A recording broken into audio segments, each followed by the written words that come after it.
There's a theology that they parade around called 7 mountains, that the church must take over entertainment, take over politics, take over government. And that is why the confusion that happened during the election happened. That confusion exposed the church. All these false prophets that paraded themselves all over Nigeria, they started by saying Tinubu will not win. Then after they declared him winner, they now say he will not be sworn in. They now say on the day of swearing in, he will be arrested. And Obasanjo has prepared soldiers to take over government. Nonsense. Even their minds is corrupted.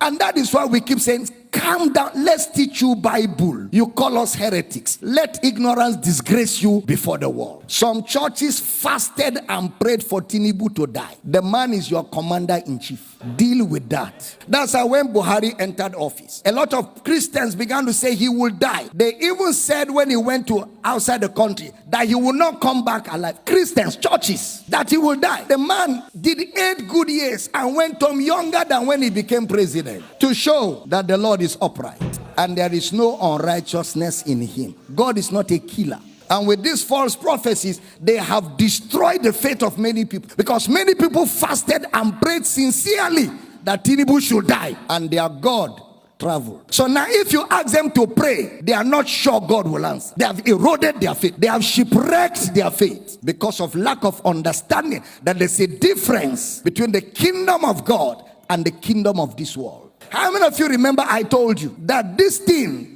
God is not involved? Did I tell you that? It's a contest. It's a competition amongst men. And in a competition, men set the rules. In a competition, men draw the borderlines. In a competition, men judge the competition. And in a competition, men announce the winner of the competition. True or false? Anything that a man will set the rule cannot be God. God is not a man. Your elections, the rules are set by men. Your constitution is drawn by men. It's not Bible. It's not God. It cannot be God. God does not install presidents. God does not install presidents. Men vote who should rule them. There's a process that is set by men, and men will determine who wins, and men will announce. Didn't you go to school? It is called a democracy. What is a democracy in social studies? Government of the people, for the people, by the people. How did you bring God in? The government of God is a theocracy. You didn't hear what I said.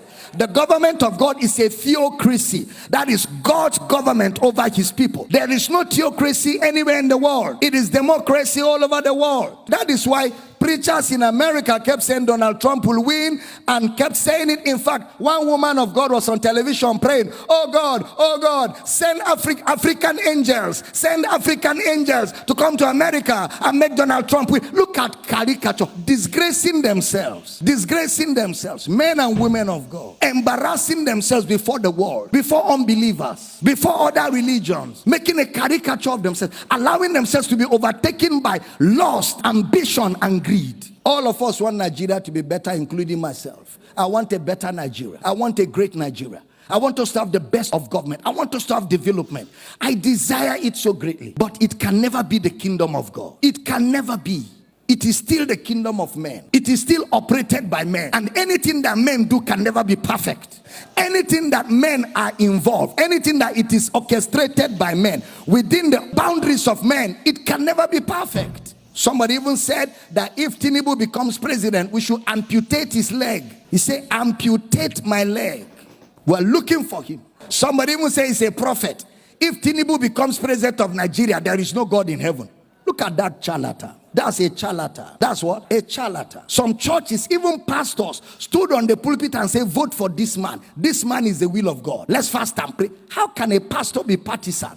The pulpit is not a place for politics. The pulpit is a place, it is the pillar and the ground of the truth of the gospel. You don't use your pulpit except you don't know what the gospel is. And I don't blame them. Many of them don't know what the gospel is. They don't know what the gospel is.